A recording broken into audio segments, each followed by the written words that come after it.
Greetings from Project Harmony. I'm Woody, and this is Woody's Wisdom.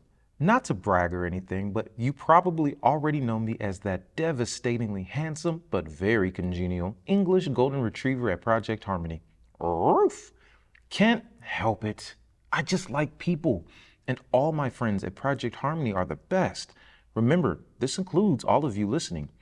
So maybe you also know that I always try to encourage anyone who's wrestling with a problem to share it with all of us. Sometimes they don't want to talk, and I respect that.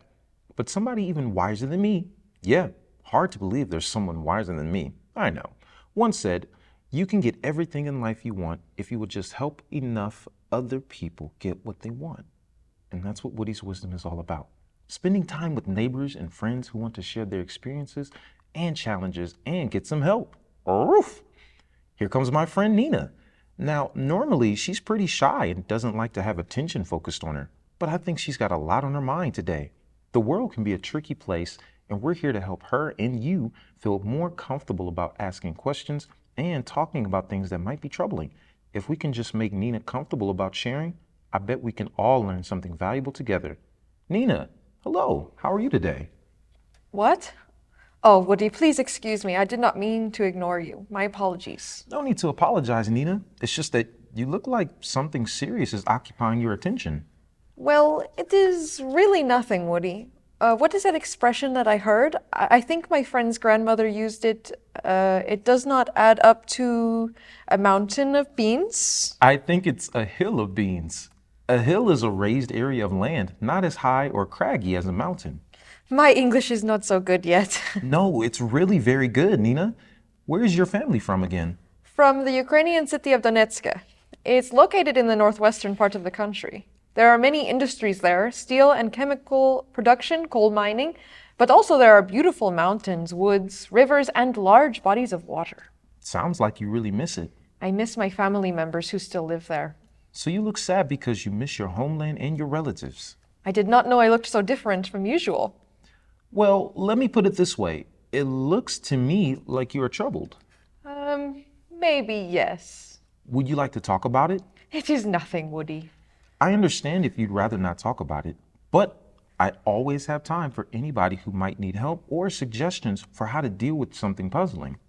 Well, I do not exactly know what to say, but I will try. That's all we ask. We? Well, me and my very brilliant colleague, R.E.S.P.E.C.T. I do not know that person. R.E.S.P.E.C.T is the most intelligent, skilled counselor, advisor, and problem solver I know. She's an African pygmy hedgehog who is also multi-talented, an expert at pole vaulting, long-distance running, baking, predicting weather, and explaining how the combustion engine works. She sounds very smart and knowledgeable. She is. Basically, she just knows a lot about, well, a lot. I'm the only one who can get in touch with her. This month, we're experimenting with using Australian Aboriginal message sticks. It takes a while, but it's effective. I contacted her early this morning about another situation. I bet that's her now. I'll put the phone on speaker. Hi, this is John Proctor from the Internal Revenue Service. I'm trying to reach Reginald Bloomfield, Social Security number 50676. Okay, that wasn't her. Oh, this might be. Hello? Woody, it's so nice to hear from you. It's always great to talk to you, Addie. What's new? Just tuning up my car. It's really small, so I'm the only one that can work on it. I love getting all those spanners and wrenches and gauges and filters together. I'm trying to keep my vintage 1960s Austin Healey convertible running like a top. But you know what? I'm pretty certain you didn't call to talk about my car, right? Addie, you're right as always. This is my friend Nina. Nina, we are speaking to my friend R.E.S.P.E.C.T. It is very nice to meet you, Miss Albaventris. I'm very pleased to meet you, Nina. Do I detect a slight, very slight Ukrainian accent? Possibly from the northwestern part of your country, maybe Donetsk? That is amazing. You are right. How did you know? Just a lucky guess. See, Nina? Addie knows stuff. If we put our heads together, we can usually come up with a helpful plan. Are you ready to try us out? Yes, I am. I have been in this country for 6 months and I do not have many friends yet. There are 2 girls in my Girl Scout troop who are now starting to be friendly, Ava and Sophie, and I like them very much. But when I first came to America, only 2 people in my school were nice to me, Sky and Phoenix. They allowed me to sit with them at lunch and invited me to go with them sometimes, mostly to the little store. The little store? It looks like a grocery store, but is much smaller. I think Nina means a convenience store. Yes, that's it. We went there together a few times, but then they started to steal things like gum and candy. I think they called it shoplifting. They wanted me to do it too, but I would not, so they made fun of me. They would no longer invite me to sit with them at lunch, and they stopped asking me to join them. But sometimes, if he was alone, Sky would spend some time talking with me. I do not know what is the matter with them, but it seems that they are angry all the time. Phoenix more than Sky. One day we walked by their homes. Sky's house was very nice, but Phoenix's house was large, and it looked like his parents were very wealthy. Do you know what Phoenix and Sky are so angry about? No, but they have no friends, just each other. Our schoolmates do not say hello to them or notice them. They do not get asked to do things like sit with or play sports with others. The teachers never called on them or asked them to help out, and I do not know if it is because they look so mad all the time. Sky has told me that Phoenix's parents do not spend much time at home.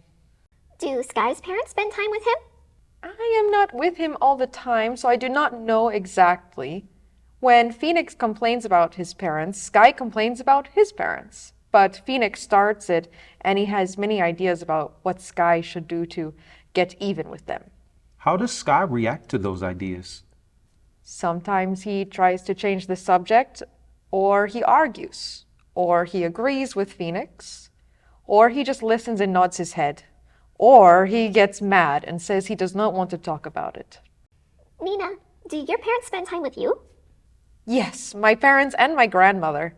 They are strict, but I feel very fortunate. I think because I know they care about me and love me and want what is best for me. It took a long time to get to this country, and there were many problems along the way. But we worked together and got through the worst of it. Now we are getting used to the cultural differences. What are some of the differences you've noticed, Nina? You know, I do not have all the words to say it correctly in English, but I will try. In my country, adults are more formal and serious, and we kids are as well. Behavior that is not formal is considered a sign of disrespect. We are not allowed to interrupt adults, but here, adults put up with things that would be frowned on in Russia or the Ukraine. We are taught that if we are not careful, our actions in this new American lifestyle might communicate rudeness. But that is not the case for kids here in the US. It seems that they are allowed to express themselves in any way they want. It is only one of the ways that things are different here. You know, Nina, I don't think it's okay for anybody, adult or child, to interrupt a conversation without asking permission. Do you, Woody? No, I sure don't. But I know it happens. Some think it's okay to barge in as long as their points are heard. They don't seem to care if anybody else's views get shared. It doesn't always happen, but it does happen. Nina, you seem a bit more relaxed now. Can you tell us what's bothering you? I think so. Our teacher, Mrs. Foley, told us about something that is very important, but also frightening to me. It is called see something, say something. She said it is our responsibility to report anything unusual or alarming that might lead to trouble. The way Phoenix acts makes me very nervous. But I found out the first week I was here that students do not like people who tattle. Is that the right word? If there is a fight in the hall between 2 students and you know who started it, you must keep it to yourself. This is the problem I am concerned about. I understand why it would be worrisome.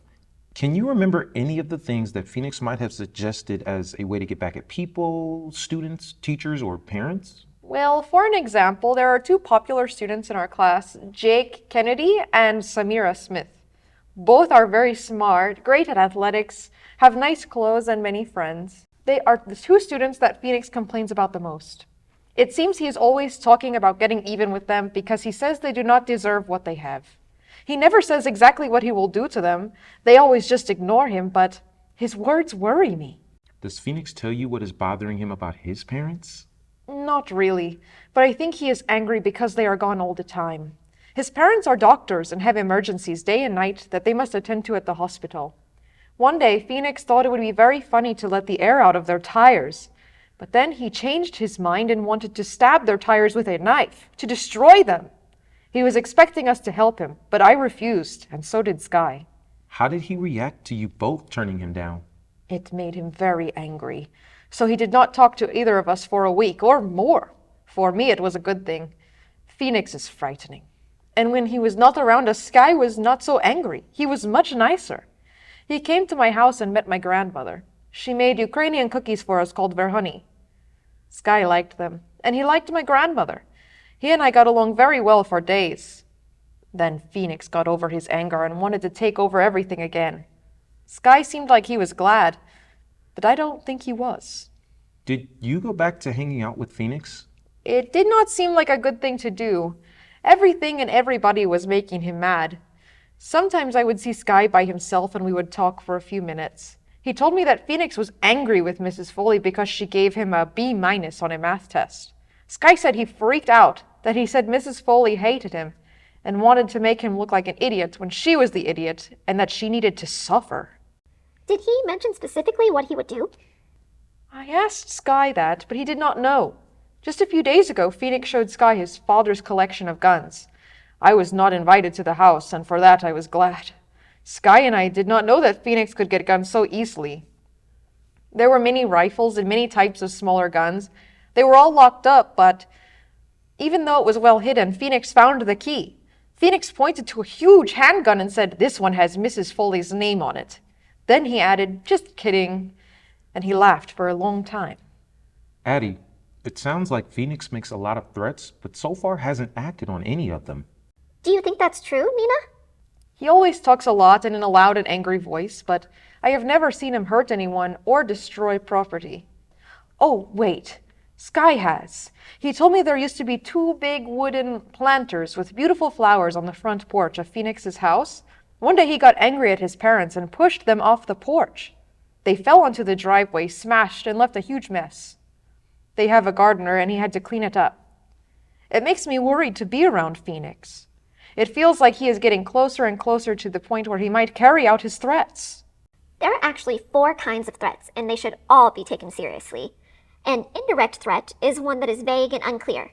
A direct threat is one that mentions specifics like names, dates, places, times. For instance, tomorrow John and Paul are going to fight each other in the parking lot at 2:30. A conditional threat is one that mentions specific demands, and a veiled threat is one that implies possible violence may occur but is not specific.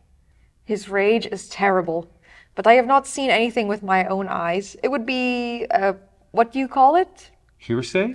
Yes, hearsay. Who would believe me? How about Mrs. Foley? She might. What about your classmates? Maybe, but they never seem to pay any attention to him. I do not know if they even notice. What about Sky? No, I cannot ask Sky. He might want to, but it would be very difficult for him. Is there not anyone else who can help? Addie and I believe you, Nina, but you're forgetting about all the help that's available right here at Project Harmony. We have a staff that can advise and support you. Keep your identity private, confer with Mrs. Foley about her thoughts, and try to figure out how to get Phoenix and even Sky some help, including counseling. Even though Woody and I know how difficult it was for you to talk about this, your willingness to bring attention to the situation was incredibly brave. It could have any number of positive outcomes, maybe even save lives. But you are not only brave, you also have empathy, and that's admirable. I'm so glad to have met you, Nina. Oh my gosh, look at the time. Gotta get back to my tune-up. Bye for now, you two. Woody, don't ever hesitate to call if I can be of help. I am happy to have met you, Miss Addie. You and Woody have taken a great load from my mind. Thank you so much, and many thanks to Project Harmony. It is good not to be worried. I'm glad you're feeling relieved, Nina. Remember, it's part of our mission to protect and support children, collaborate with professionals, and engage the community to end child abuse and neglect. Maybe Sky and Phoenix aren't abused, but they have unusually negative outlooks. Helping them deal with those thoughts and see things in a more positive light is one of the ways we strive to help our friends here at Project Harmony. Thank you. To Project Harmony, Woody, I so appreciate you for introducing me to Miss Addie and for your patience and understanding. Well, thanks to you, Nina, for sharing. I know it was difficult for you, but you expressed yourself beautifully. Don't worry so much about your English. You're truly doing an excellent job. Thanks to everybody for tuning in. We love keeping in touch this way. It's always good to keep the lines of communication open. Maybe something that is brought up in one podcast will spark your memory and we can help you with a different issue. Bye for now, friends. We'll be back again soon. Thanks for listening to Woody's Wisdom. Our show is produced by Project Harmony and Respect.